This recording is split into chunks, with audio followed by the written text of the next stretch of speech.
Hello, I'm Beth. Welcome to my VIP yoga or variations for personalized practice. So this is a yoga tutorial where we focus on one pose and do many different variations. The pose for today is going to be half moon pose. You'll need a bunch of different props, chair, blocks, strap, wall, so you can figure out the version of the posture that works best for your body. Grab a mat and come join me. Okay, we'll start here on the mat, and first we'll do the more traditional version of half moon pose so you can see what that shape looks like, and then we'll experiment with it in different ways. So I'm going to use a block. You don't need to use a block. You can place your hand on the floor. I like to turn in the direction of where my hand is going to go, my bottom hand. Let me just move my chair out of the way. So turn my toes toward the short end of my mat. And if you are using a prop, it'll be a little to the outside of your toes and a little bit in front. I like to bend the knee a little bit to start to help me get a little bit of leverage to get into the pose. And I'm going to try to start lifting my back leg as I come forward. So similar to going into triangle pose, except we lift the back leg. I didn't make it that first time. Let's try it again. And then press into my foot, lift the back leg as high as I comfortably can. That might not be so high for me today. And then if I can, I'm going to open the top arm and lift my body toward the front. So that's a traditional half moon shape. We'll show it in a number of different ways. We're going to start with the chair. So I'm going to bring my chair in to start with a seated version. If the balance just doesn't seem like a great option for you today, seated is a great way to do the pose. And again, I'll use one of my blocks just to bring the floor up a little bit closer. So in this seated version, I'll go the other way. My knee on the same side of my arm is going to stay bent. Actually, let me go this way so you can see my full leg. So my knee will stay bent. My other leg is extended. Then this will be my bottom hand, just like it was when you saw me do it standing. I'll reach down, place my hands solidly on the block, could be on a table, another object, keep my front knee bent.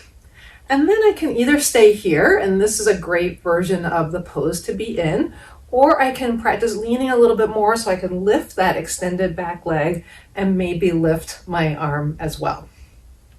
Now this is requiring plenty of balance work, plenty of core work, so I don't need to be standing up to really engage my body. And I can even lift that bottom hand if I want to challenge myself a little bit more. That's a little tricky. Okay, that is the first chair version. Then we can also be standing and do a few different things to support ourselves in the chair. I'm going to stand back up.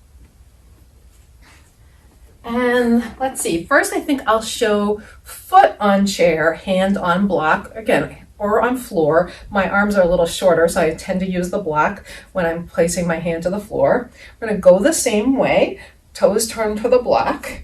And this might feel a little tricky. You might lose your balance there. We're going to put the back foot on the chair, turn the toes toward the front, so your feet are perpendicular to each other. And then I'm going to lean forward, hand goes down to the block. Maybe I stay here just playing around with the shape. Maybe I see if I can open up. There is a little bit of an opening across the chest, similar to in triangle pose to half moon. Or maybe I keep my hand down and let me get my balance here and see if I can lift my leg off the chair. That way I have the safety of the chair, but I can also play around with the balance aspect of the pose. Okay, then I'm going to switch, come up carefully, switch to the other side, and I'll do it the other way. This time I'm not going to prop my leg, I'm only going to prop my hand on the chair, so I won't be going down as far. The chair significantly brings the ground up. So same thing, I'm going to face my knee, my foot toward the chair. Lean so that my hand can come a little bit outside the pinky toe side of the foot. And I'll start to lift my back leg here. And then maybe I can play around with focusing on getting more height to the leg. And same thing, I can either keep my hand on my hip, I could open up more to the front, but I have more security here with my hands on the chair. And it can also be here on the back of the chair if you need even more height with your body. So I conveniently have a chair. Obviously, it can be any object where you can place your hand securely. One more version, and this time I'm going to bring the chair in toward the center. Okay, so for this version, the chair is actually going to be some support under the torso. Now you might have to play around to feel exactly where that is. I think for me, the back of the chair is probably going to be about at the hip. Let's see how that works. So this time I'm going to keep my foot more toward, well, let's play around with it. Try to put my foot toward the chair. And then I'm going to let the chair come. It really kind of, for me, is right at the top of the hip where the leg meets the hip. Hand comes on chair, back leg comes up. Okay, this seems like a pretty sturdy spot for me. So I have a little bit more lower support, and then I can lift up here. This feels like a version I could hold for some time. It feels pretty secure, and yet I'm still really working, and then I can play around with other aspects of the pose. I can lift higher to the sky with my top arm. I can lift and extend my back leg more. All right, we'll come down for this. Now remember, all of these versions that we are playing around with can be mixed and matched. So you could add a block to that, or we're going to go to a strap next. You can add a strap. So these aren't standalones. I want to give you lots of ideas so you can see how they will work for you. This is kind of a fun one. You'll need a strap, and you'll need a long strap loop. And here's how we're going to do it. I'm going to step into the loop, and one loop of the strap is going to go on my thighs. I'm going to go this way this time. And then the other strap is going to go under my foot.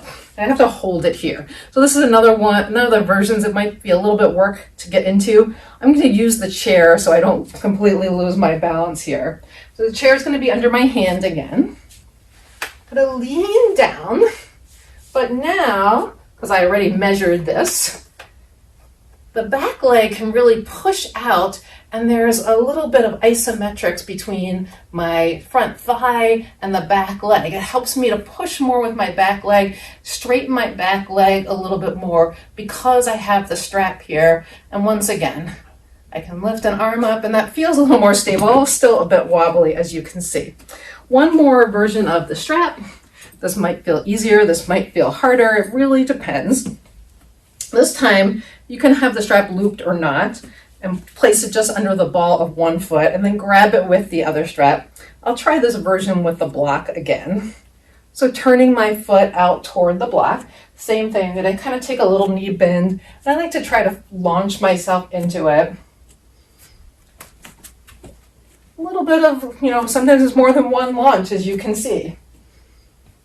Okay, and then I can use my hand on the strap, on the leg, to really help, again, pull that leg up, get a little bit more height, a little bit more leverage with that leg.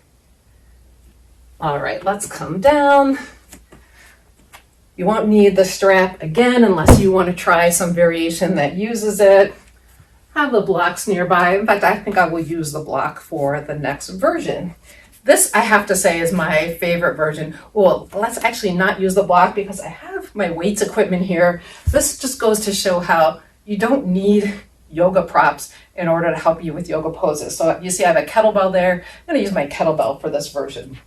So this time your body is going to go right up against the wall. I love this version because it's a way to get into a half moon pose. If you've never done it before or feel like you can't do it at all, for a while I was able to do it on one side and not the other. Doing this wall version really helped me.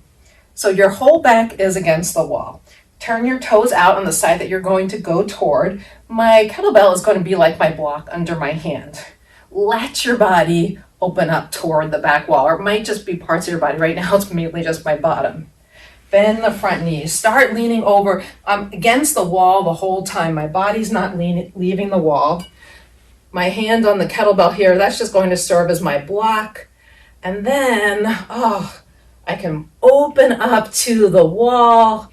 This feels so good. My back heel is lightly touching the wall. It may or may not for you. Same with your top hand. Maybe that touches, maybe it doesn't. But in this version, it makes it so much easier to get this openness, maybe exploring lifting your leg higher. It just feels so good.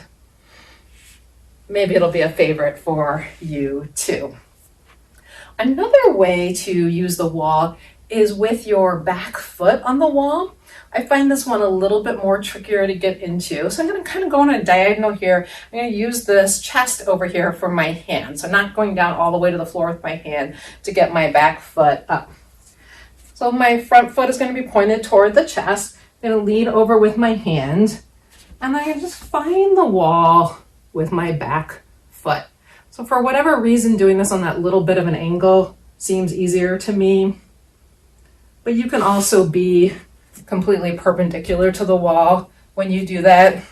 And that's one other version you can do with the wall, is to lean into it with your hand, keeping your hand more toward shoulder height or maybe on your forearm, and lean in this way. All right, I think that was our last wall version. And we're gonna go to the floor. This is actually the last version of all of them. Oh no, one more version kneeling, and then we'll come all the way down to the floor to reclined. So this is another version you could start with. I started with the chair version, but the kneeling version is also a great version to start with if you're kind of nervous about adding in the balance element and not sure if you can get your body off the ground. This one can be done with a block or not. I have my block nearby. You'll take one leg out. So this is our extended leg. The other hand is going to go down to the floor or to the block. I've done this pose before and I know that I can comfortably reach the floor, so I'm going to give that a try first. You'll start to lean your body in that direction until your hand makes contact. Now this is sort of a reverse gate pose or a side plank variation. You could stay right here and work on the core strength. Hand can stay on the hip, hand can go in the air. Now to make this more of a kneeling half moon, the last step is to start raising the leg. Now you do need to have some weight into the bottom hand, otherwise your leg is going to feel really stuck on the floor if there's no weight in the bottom hand. So if you can't put weight on your hand or your shoulder, you might try that more with something like a chair and on your forearm, and then you might find you have more space to lift the leg. So that's another fun version to play around with. And if you decide to go opposite way, that's gate pose, which is a great counter stretch, a great side stretch. All right, last version I think is one we'll do lying on the floor. Virtually every standing balance pose can be done as a recline pose, can be done lying. It's a wonderful way to feel the shape of the pose, but take the balance element out of it. Let me move this out of the way. I have a bolster here that I'm going to scooch over. Now, if you don't have a bolster, that's fine. You could use a few blankets, you could use blocks. You might not even need something. This is going to be under my extended leg. I'm going to come all the way to lying on the floor. So this is going to be the extended back leg, and this other leg is going to be what would be kind of the front leg in the pose. So I'll bring the knee in on that front leg. And then we're going to reach out to the side. You might find you need to scoot your hips a little bit, point that foot, and find a spot where I can support that leg with a block, a bolster, whatever you're choosing to use. It might not quite look like the traditional triangle shape. This leg is going to be a little bent in this position. That's fine. If you want to slope it to keep your leg more straight, that would be fine too. And then my other arm is going to go up in the air. And the same arm as leg is just going to reach down, and maybe you can bend your body a little bit in that direction. So really trying to feel for the shape of a triangle pose. No balance, my body is completely supported here. And I just allow myself to rest into the shape, and now I can get more of the stretch that half moon provides and engage all of the muscles, but in a really relaxed, released way. All right, I'm gonna come up from that. So that was a quick tutorial on various ways that you can do half moon pose with blocks. I really hope that you found this helpful and useful. I do have a whole tutorial series that you can give a try. And if you got that part and want to do one of my regular practices, try one of those too. Please comment to let me know what you think. That helps me to plan these practices. And of course, subscribe to my channel if you like my content. Thank you so much and have a good rest of your day.